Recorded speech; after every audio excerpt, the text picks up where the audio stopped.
नमस्कार स्टूडेंट्स, एक बार फिर से आप लोग का स्वागत है कैरेटेक एकेडमी के डिजिटल प्लेटफॉर्म पे। मैं अरुण तिवारी एक बार फिर से आपके सामने प्रस्तुत हूँ अपने पुराने सीरीज के अगली श्रृंखला में। हमारी पुरानी सीरीज थी मैच द फॉलोइंग्स। कल हमने मैच द फॉलोइंग्स के कुल 50 क्वेश्चन डिस्कस किए थे। आज उसकी अगली श्रृंखला में हम लोग फिर से 50 क्वेश्चंस को डिस्कस करेंगे। ठीक है, तो फिर से हमारा वही पुराना रिक्वेस्ट, अगर जिन्होंने सब्सक्राइब नहीं किया है प्लीज सब्सक्राइब कर लें। वीडियो को अंत तक जरूर देखें, प्यार से देखें, और अगर आपको अच्छा लगे तो प्लीज इसको लाइक भी करें। और अगर आपको कहीं भी डाउट हो, अगर आपको कोई किसी आंसर से आप सहमत ना हो, तो आप अवश्य उसके ऊपर कमेंट करें, मैं उसको देख करके उसका रिवर्ट बैक करूंगा। तो without wasting your time and without wasting my time हम लोग सीधे सीधे प्रश्न की ओर चलते हैं। हमारा पहला प्रश्न है प्रश्न number 51। ROM stands for. ROM का पूर्ण रूप है, रॉम का फुल फॉर्म होता है रीड ओनली मेमोरी।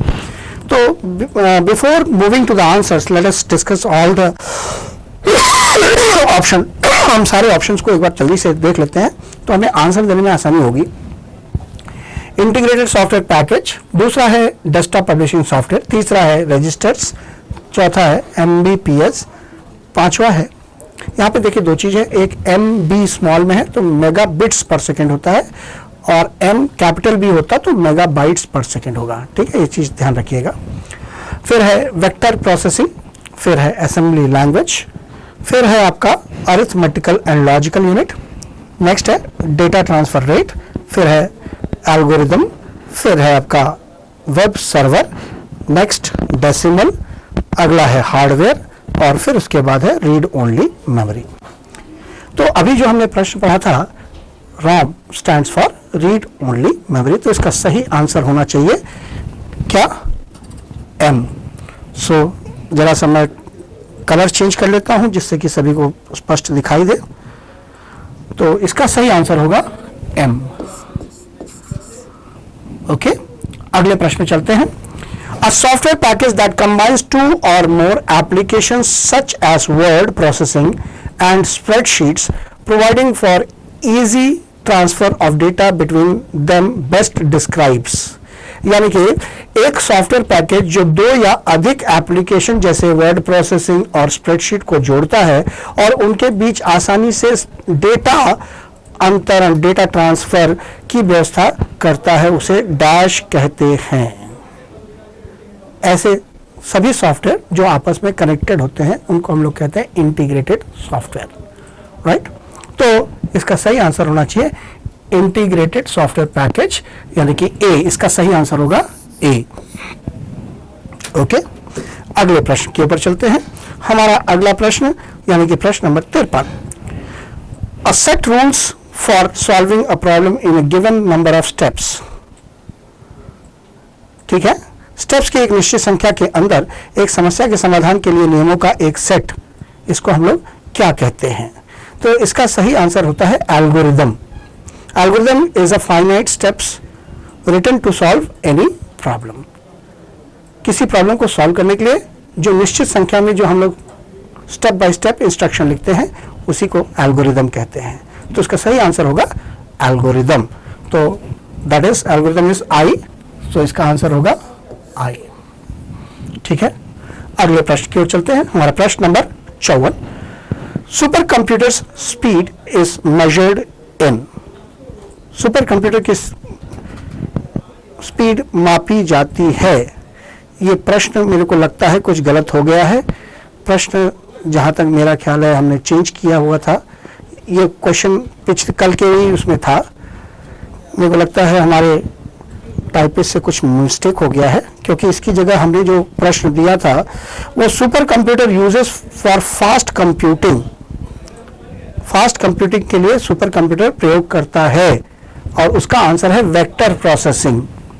ठीक है, ये एक बहुत बड़ा मिस्टेक है। I am very sorry for that. मैं इस प्रश्न को दोबारा लिख देता हूं। सुपर कंप्यूटर, ये ह्यूमन एरर है, इसका ये इसके लिए शर्मिंदा होने की कोई ज़रूरत नहीं, पर ऐसा होता है कई दफ़ा, भाई इंसान वो भी है, उससे हो जाता है। Uses super computer uses dash for fast processing. क्योंकि ये प्रश्न मेरे को अच्छी तरह याद है, कल भी हमने डिस्कस किया था, तो रिपीटेशन था, तो इसलिए मैंने बदला था, है ना। तो इसका हिंदी में हो जाएगा सुपर, मेरी हैंडराइटिंग थोड़ी सी गंदी है, आपको बियर करना पड़ेगा। सुपर कंप्यूटर तीव्र प्रोसेसिंग के लिए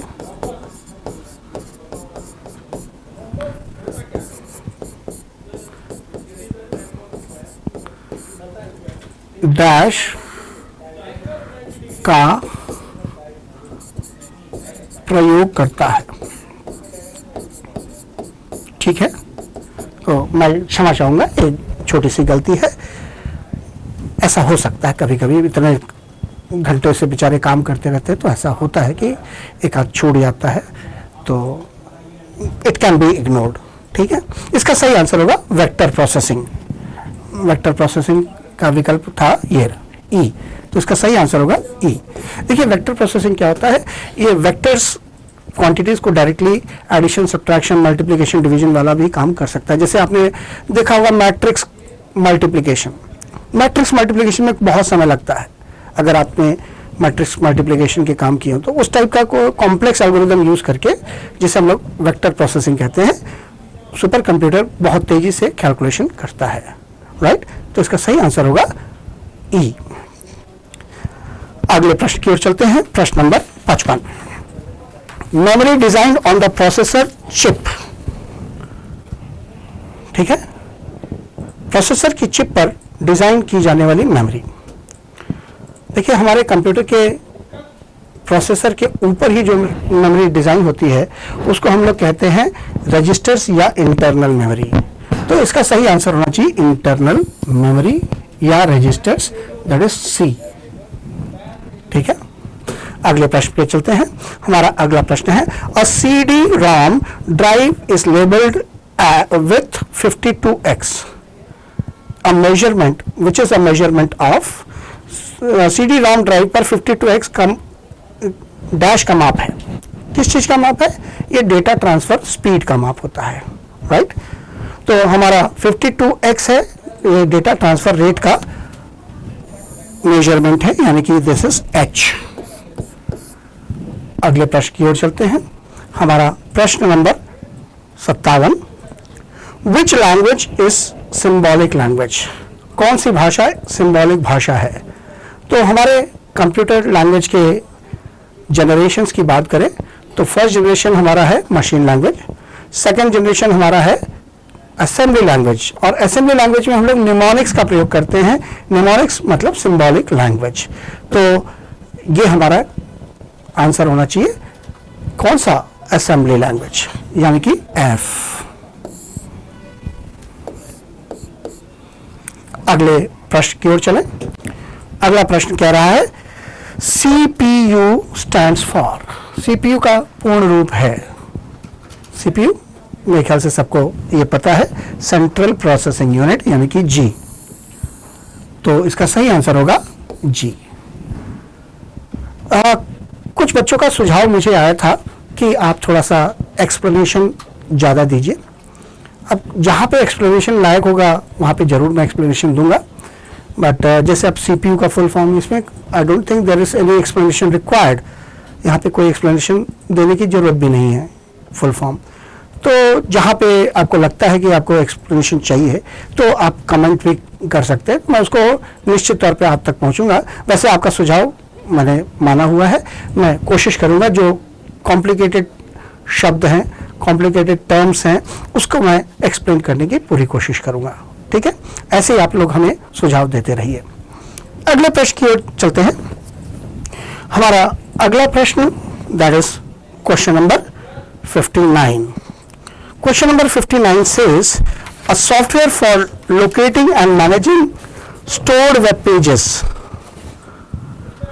संग्रहित वेब पृष्ठों का स्थान ज्ञात करने और प्रबंधन करने वाला सॉफ्टवेयर। यहां पे बात हो रही है लोकेशंस की, वेब पेजेस की। तो web pages are located on web servers. तो इसका हमारा जो आंसर होना चाहिए वेब सर्वर होना चाहिए, और वो सॉफ्टवेयर है वेब सर्वर यानी कि जे। देखिए वेब सर्वर पे हमारे पेजेस रहते हैं, और जब भी हम ब्राउज़र पे अपने किसी भी वेबसाइट को एक्सेस करते हैं तो वो उसके आईपी एड्रेस से उस सर्वर की लोकेशन को पहचानता है और वहाँ पे आपके इंडेक्स फाइल को निकाल करके आप तक पहुँचाता है। अगले प्रश्न पे चलते हैं। Number system used by computer, computer द्वारा प्रयोग होने वाली संख्या प्रणाली। देखिए कंप्यूटर तो कई प्रणाली यूज करता है, बट उसमें से जो हमारे यहाँ पे ऑप्शन दिया है वो है बाइनरी, जो ज्यादा मैच करता है। तो इसका आंसर होगा बाइनरी के। ठीक है, आगे बढ़ा जाए। नेक्स्ट अगला प्रश्न है प्रश्न नंबर 61। इसमें कह रहा है what command do you use to create Linux file system. Linux file system create करने के लिए कौन सा कमांड इस्तेमाल किया जाता है। तो कल भी हमने शायद इसके बारे में दूसरे तरीके से प्रश्न था, बट उसका अर्थ लगभग यही था। तो इसका आंसर है MKFS, मेक फाइल सिस्टम। तो सही आंसर है MKFS यानी कि D.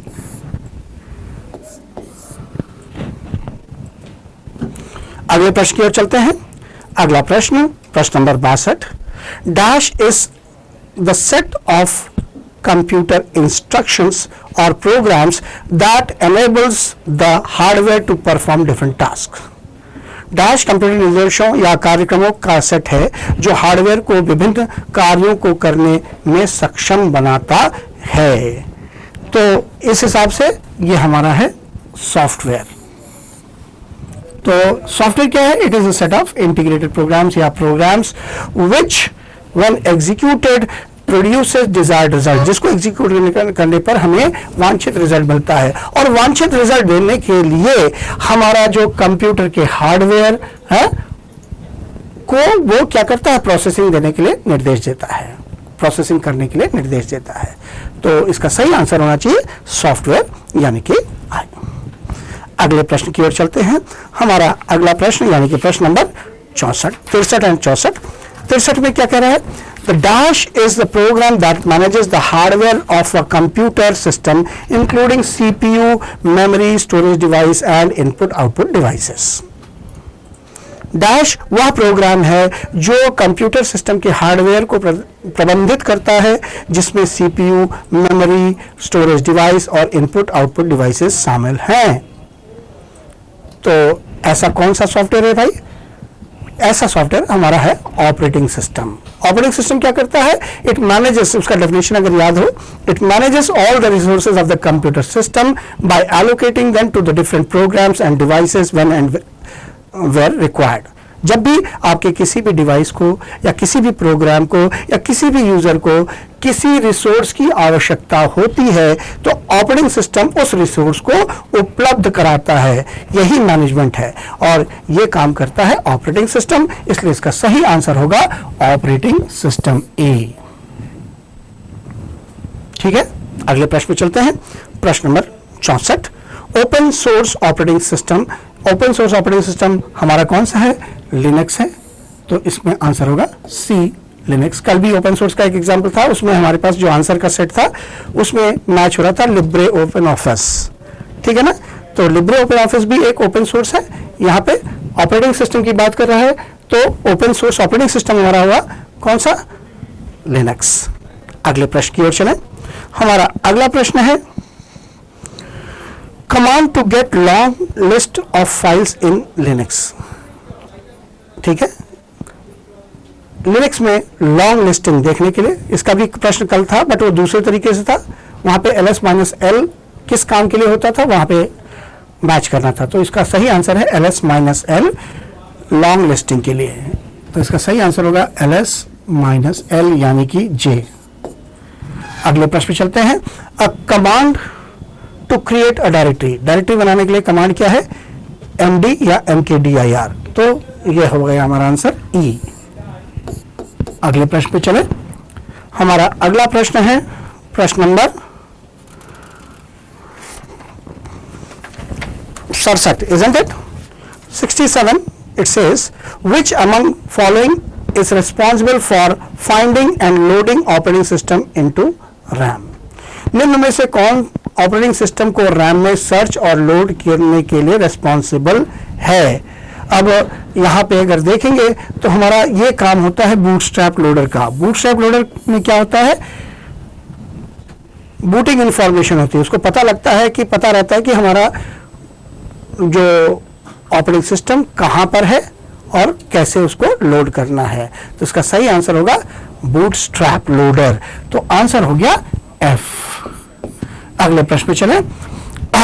Linux kernel was invented by, Linux kernel was invented by किसने किया था?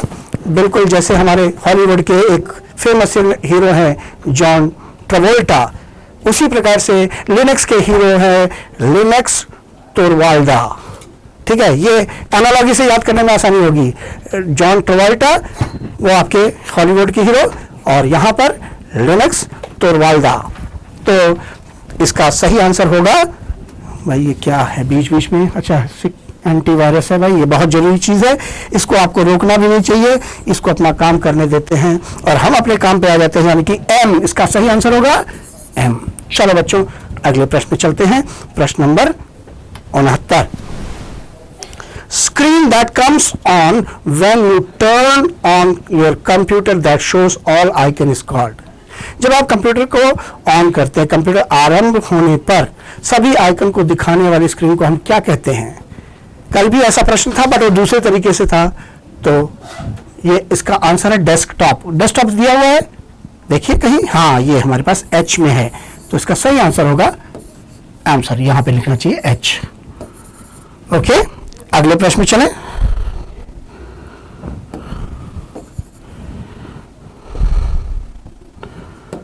ठीक, अगला प्रश्न है GUI is used as an interface between. GUI किन दो के मध्य इंटरफेस के लिए प्रयोग किया जाता है? तो इसका सही आंसर है यूजर और कंप्यूटर के बीच में, यूजर और हार्डवेयर के बीच में। तो हमारा यूजर और हार्डवेयर यानी कि यूजर और कंप्यूटर क्या है? ऑप्शन नंबर के। तो इसका सही आंसर होगा के। ठीक है, अगले प्रश्न की ओर चलिए। हमारा अगला प्रश्न यानी कि प्रश्न number 71वां, Which of the following shortcut is used to open a new file? इनमें से कौन सा नई फाइल को ओपन करने के लिए शॉर्टकट की तरह से उपयोग किया जाता है? तो अब देखिए, अच्छा ये प्रश्न की सीरीज बदल गई है, तो पहले एक बार जरा सा हम लोग सारे ऑप्शन देख लेते हैं। पहला है लिब्रे ऑफिस, दूसरा है स्टेटस बार, तीसरा है कंट्रोल शिफ्ट कंट्रोल एस, तीसरा है फॉर्मेटिंग टूल बार, अगला है 96, फिर है कंट्रोल एन, फिर है 600%, फिर है control plus shift plus B, next है अनटाइटल्ड 1, फिर है डेसिमल यानी कि दशमलव, फिर है कंट्रोल आई, फिर लास्ट उसके बाद दिया है hardware and then register access memory. ठीक है, तो ये हमारे पास विकल्प है। हमारा प्रश्न ये है कि फाइल को ओपन करने के लिए कौन सा शॉर्टकट यूज किया जाता है? ठीक है, तो नई फाइल को खोलने के लिए, नई फाइल को खोलने के लिए हमारे पास ऑप्शन है कंट्रोल एन। जैसे आप MS वर्ड में काम कर रहे हो या लिब्रे ऑफिस राइटर में काम कर रहे हो और वहां पर आपको नया फाइल खोलना है, तो उसके लिए शॉर्टकट है कंट्रोल एन। याद रहेगा, आई होप। ये कॉमन शॉर्टकट है, लगभग सब में यही रहता है। ठीक है, चाहे वो एक्सेल हो, चाहे वो MS वर्ड हो, चाहे वो पावर पॉइंट हो, चाहे वो लिब्रे ऑफिस राइटर हो, चाहे वो लिब्रे ऑफिस कैल्क हो, चाहे वो लिब्रे ऑफिस प्रेजेंटेशन हो, तो किसी में भी आप देख लेंगे, सब में यही है। ओके, अगले प्रश्न की ओर चलते हैं, यानी कि इसका आंसर हो गया एफ। अगले प्रश्न पे चलते हैं। हमारा अगला प्रश्न कहता है maximum font size in Libre office Writer. Libre office writer में अधिकतम फॉन्ट साइज क्या होता है जो आपके वहां पे दिखता है? हालांकि उससे ज्यादा भी आप डाल सकते हैं, बट जो दिखाई देता है उसका सही आंसर है 96। तो इसका आंसर हो गया 96। ठीक है, अगले प्रश्न की ओर बढ़े हम लोग। अगला प्रश्न हमारा प्रश्न number 73, open source software is software whose source code is available for modification or enhancement by anyone. Which of the following is an example of open source software? Open source software वह software होता है जिसका स्रोत code किसी के संशोधन या वृद्धि के लिए उपलब्ध है। निम्नलिखित में से कौन सा ओपन सोर्स सॉफ्टवेयर है? लिब्रे ऑफिस अभी हमने चर्चा की थी, इसका सही आंसर होगा ए। ठीक है, अगले प्रश्न की ओर चले। Which what do you see at the bottom of MS Word and Writer window? MS Word और राइटर विंडो के नीचे आपको क्या दिखाई देता है? तो लगभग सभी विंडोज में, ध्यान से सुनिएगा, लगभग सभी विंडोज में जो नीचे की ओर हमें एक क्षैतिज पट्टी दिखती है, एक हॉरिजॉन्टल बार दिखाई देता है, उसे हम लोग कहते हैं स्टेटस बार। और स्टेटस बार क्या करता है? उस पर्टिकुलर विंडोज का स्टेटस बताता है, या जो भी आपने खोल रखा है उसके बारे में स्टेटस या कुछ महत्वपूर्ण इंफॉर्मेशन आपको दिखाता है। That is your status bar. तो सही आंसर है स्टेटस बार यानी कि बी। ओके, चलो अगले प्रश्न की ओर हम लोग चलते हैं। हमारा अगला प्रश्न है प्रश्न नंबर 75। In Libre office Writer shortcut is used for save as. ठीक है, लिब्रे ऑफिस राइटर में सेव एज के लिए शॉर्टकट कुंजी क्या है? ठीक है, इसका सही आंसर है कंट्रोल शिफ्ट एस। तो ये है ना सी में कंट्रोल शिफ्ट एस। ये आपके एमएस वर्ड में भी यही शॉर्टकट है, कंट्रोल शिफ्ट एस। याद रहेगा? तो चलो अगले प्रश्न की ओर हम लोग चलते हैं। प्रश्न number 76। Maximum zoom in writer are. हमारे writer MS office Libre office writer में अधिकतम जूम जो उपलब्ध है वो है 600%। इससे अधिक नहीं संभव है, तो यानी कि आंसर हो गया जी। ओके, अगले प्रश्न की ओर पढ़िए। प्रश्न नंबर 77। की used for subscript the text in Libre office Writer. Libre office writer में किसी भी टेक्स्ट को सब्सक्रिप्ट में ले जाने के लिए जो शॉर्टकट होता है वो क्या होता है? ठीक है, उसका आंसर क्या होना चाहिए? Control shift B. बेस में ले जाना है, बेस मतलब नीचे ले जाना है ना, तो इसका याद रखने का तरीका है कंट्रोल शिफ्ट बी। ठीक है, तो इसका आंसर हो गया कंट्रोल शिफ्ट बी यानी कि एच। अगले प्रश्न की ओर बढ़िए। अगला प्रश्न है alignment buttons are available in which toolbar in Libre office Writer. Libre office writer में अलाइनमेंट बटन किस टूल बार में उपलब्ध है? तो आपको पता होना चाहिए, मेरे ख्याल से फॉर्मेटिंग टूल बार में होता है। फॉर्मेटिंग टूल बार आपके पास ऑप्शन में दिया हुआ है, यानी कि डी। आंसर होगा डी। Is it clear? चले भाई अगले प्रश्न की ओर हम लोग बढ़ सकते हैं। हमारा प्रश्न number 79। It says when LibreOffice Writer gets loaded, the opening screen displays a document named। जब LibreOffice Writer लोड हो जाता है तो ओपनिंग स्क्रीन में एक दस्तावेज प्रदर्शित करता है जिसका नाम क्या है? तो जब भी चाहे वो वर्ड हो या यहाँ पर हमेशा अनटाइटल्ड रहता है। ठीक है ना, वहां पे डॉक्यूमेंट 1 रहता है, यहाँ पे अनटाइटल्ड 1 रहेगा, यानी कि हमारा आंसर होगा अनटाइटल्ड 1। तो इसका आंसर होगा आई।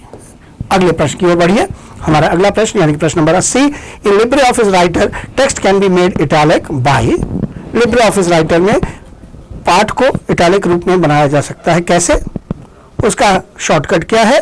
उसका शॉर्टकट है कंट्रोल आई। ये एमएस वर्ड में भी है, यहाँ पे भी है, तो कॉमन है। कंट्रोल आई दिया है, हाँ ये दिया हुआ है के में, तो इसका सही आंसर है कंट्रोल आई यानी कि के।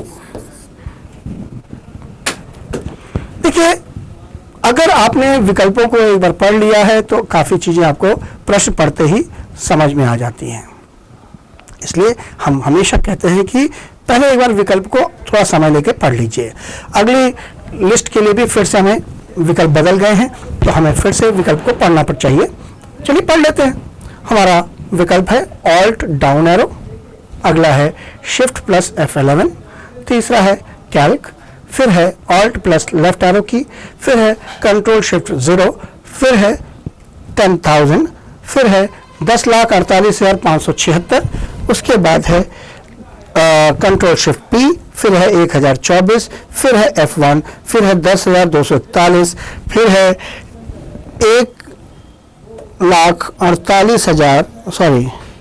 10,48,567, ठीक है, 10,48,576 था, यहाँ पे थोड़ा सा चेंज किया, कंफ्यूज करना चाह रहे होंगे, शायद ऐसा ही कुछ इनकी मंशा रही होगी। अगला है इम्प्रेस। तो चलिए हम अपने प्रश्न की ओर चलते हैं। हमारा प्रश्न 81वां क्या कहता है? Which key is used to create a document template in LibreOffice Calc spreadsheet? LibreOffice Calc spreadsheet में डॉक्यूमेंट टेम्पलेट बनाने के लिए कौन सा शॉर्टकट की यूज किया जाता है? तो उसमें से आपको ये मिलेगा शिफ्ट F11, तो इसका सही आंसर होगा बी। अगर आपने कोई फाइल बनाई उसको एज ए टेम्पलेट यूज करना चाहते हैं तो आप शॉर्टकट यूज करेंगे शिफ्ट F11, तो सेव करने के लिए देगा, it will be saved as a template. और टेम्पलेट क्या करता है? किसी अन्य डॉक्यूमेंट्स के लिए गाइड की तरह से काम करता है कि उसके अनुसार उसी पैटर्न पे आप दूसरी फाइल बना सकते हैं। क्लियर? अगले प्रश्न की ओर चले। हमारा अगला प्रश्न है प्रश्न number 82। It says in LibreOffice package spreadsheet is called. LibreOffice package में स्प्रेडशीट को कहा जाता है, क्या कहा जाता है? कैल्क कहा जाता है। अभी तक हम लोग पढ़ते पढ़ते हमारे मुंह में छाले भी हो गए होंगे, तो इसका सही आंसर होगा सी। ओके, अगले प्रश्न की ओर चलते हैं, that is question number 83 and 84। 83 says shortcut key used for help. Help के लिए, मदद के लिए जो शॉर्टकट की होता है वो हमेशा F1 होता है हर सॉफ्टवेयर में, तो लगभग सभी में F1 ही होता है, यानी कि इसका आंसर होगा जे। अगले प्रश्न की ओर चलते हैं। हमारा अगला प्रश्न है the key combination is used to increase the height of current row in LibreOffice Calc spreadsheet.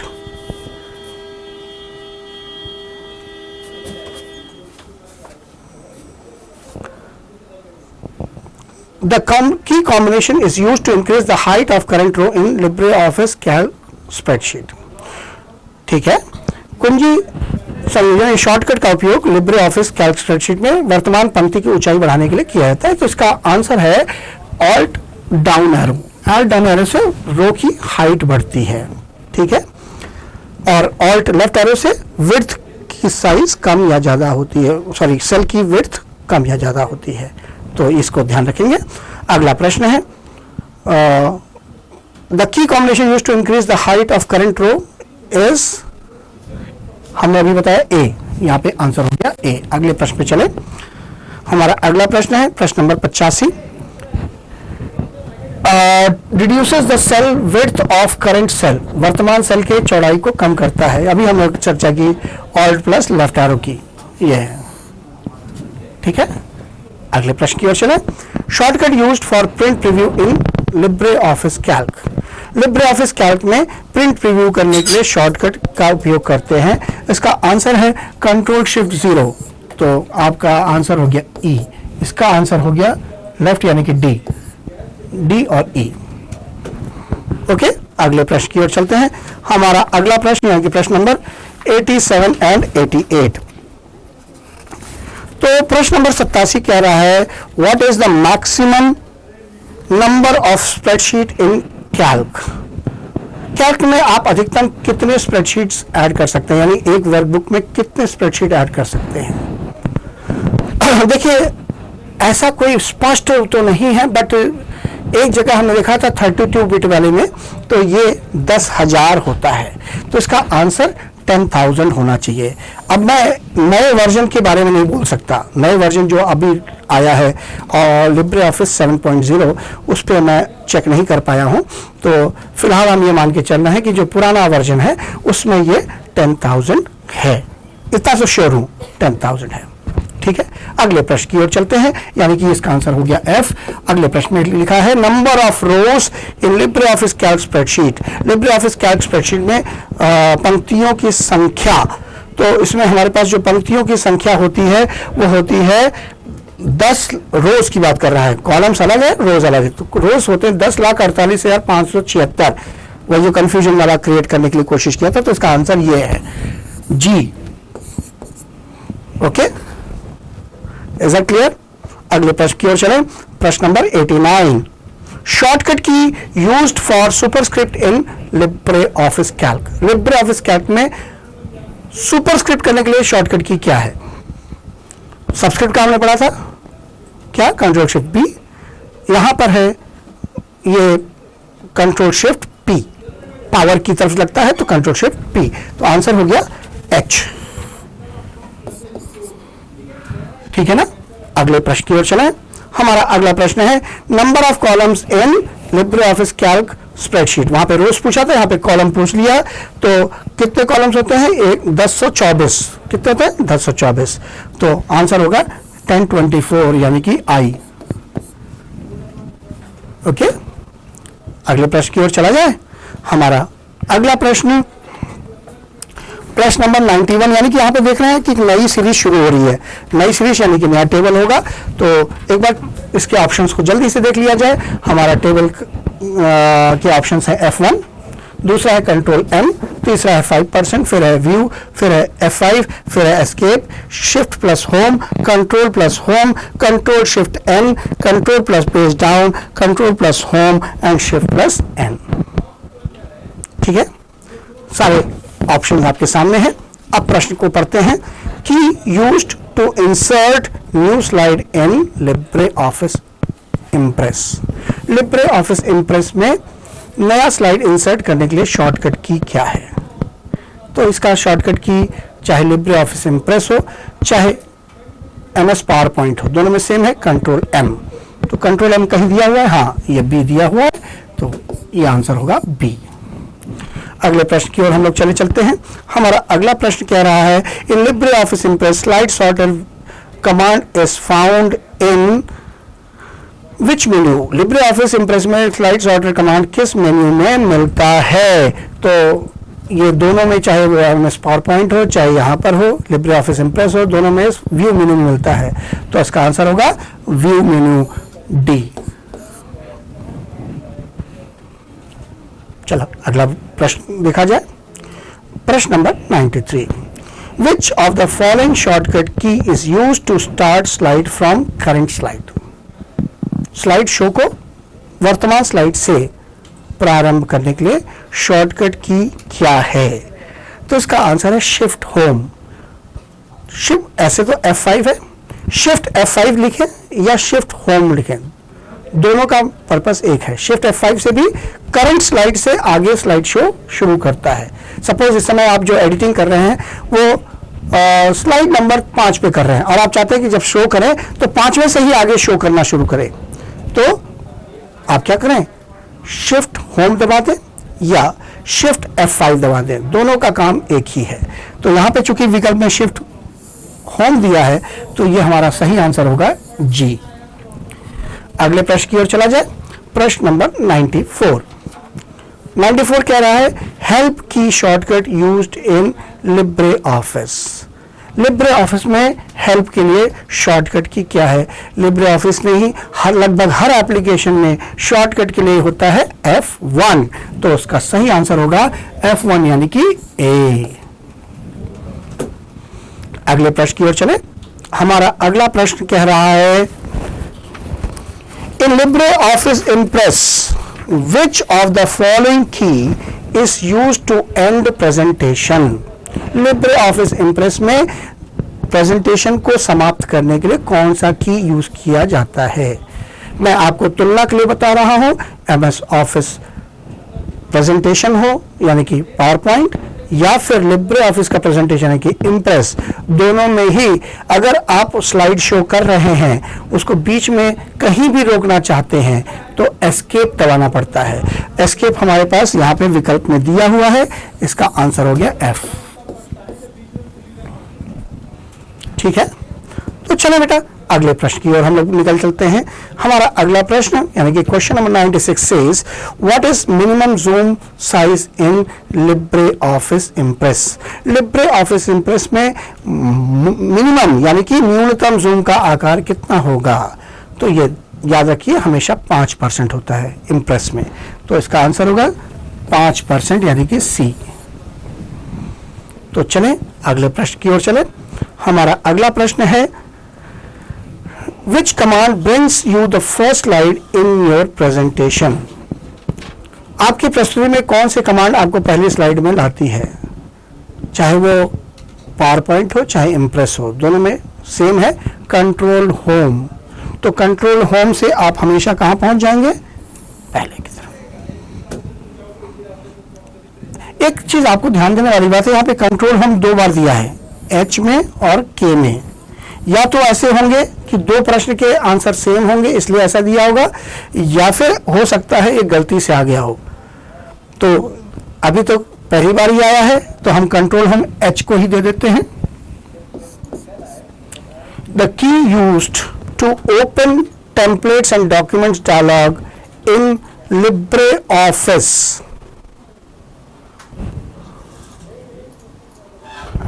In Libre Office Impress. Libre Office Impress में टेम्पलेट्स और दस्तावेज संवाद खोलने के लिए उपयोग की जाने वाली कुंजी, तो वो है हमारा कंट्रोल शिफ्ट एन। ठीक है ना? तो इसका आंसर होगा कंट्रोल शिफ्ट एन यानी कि आई। ठीक है, अगले प्रश्न की ओर चलते हैं। अगला प्रश्न है कि आखिरी 2 प्रश्न, यानी कि आखिरी स्लाइड है हमारा, इसमें हमारे पास 2 प्रश्न है। पहला प्रश्न कह रहा है go to the next slide, अगली स्लाइड पर ले जाएगा। कौन ले जाएगा भाई? कौन सा की होगा? वो होगा हमारा कंट्रोल प्लस पेज डाउन। ठीक है ना? तो आंसर हो गया जे। ठीक है, which command used to go to start of text block in the slide. कौन सा कमांड स्लाइड में टेक्स्ट ब्लॉक की शुरुआत में जाने के लिए यूज करते हैं? देखिए हमने कहा था ना 2 बार आया है, कंट्रोल होम यहां पे भी यूज होगा, तो इसका सही आंसर होगा कंट्रोल होम के। ठीक है, तो चलिए इसके साथ ही हमारा ये सीरीज समाप्त होता है। मुझे उम्मीद है कि आपने इसको बड़े ध्यान से देखा है और आपको अगर पसंद आया हो तो प्लीज इसको लाइक अवश्य कर दीजिए। अगले वीडियो हमारी बड़ी कमाल की होने वाली है। मैं आपको अभी से बता दूं, हमारा जो अगला वीडियो अपलोड होने वाला है उसमें हम टॉप 40 प्रोबेबल्स जो हमारे यहाँ पे हमने तैयार किए हैं, ये सारे क्वेश्चन पिछले ही कुछ एग्जाम्स के हैं, बट इसको हमने अपनी तरफ से गेस वर्क किया है। ये बहुत ही इम्पोर्टेंट टॉप 40 संभावित प्रश्न हैं, तो अगर आप उनको देखना चाहते हैं तो कल के वीडियो पे आप लोग अवश्य अपना ध्यान केंद्रित करें। जिन्होंने इस चैनल को सब्सक्राइब नहीं किया है, मैं एक बार फिर से उनसे विनती करता हूं कि एक बार जा करके इस चैनल को सब्सक्राइब कर ले और बेल नोटिफिकेशन को ऑन कर देंगे तो जब भी वीडियो आएगी तो उनको नोटिफिकेशन मिल जाएगा। ठीक है, और जैसा कि आपने पिछली बार हमें कमेंट दे करके कुछ सुझाव दिए थे, मैंने इस बार उसको इम्प्लीमेंट भी किया और बताया भी जहाँ जहाँ संभव नहीं है वहाँ पे डिटेल देने का कोई मतलब नहीं है, बट जहाँ संभव हुआ इस बार मैंने ज़्यादा विस्तार में आपको बताया है। तो उम्मीद करता हूँ कि आपको पसंद आया होगा। जय हिंद, जय भारत।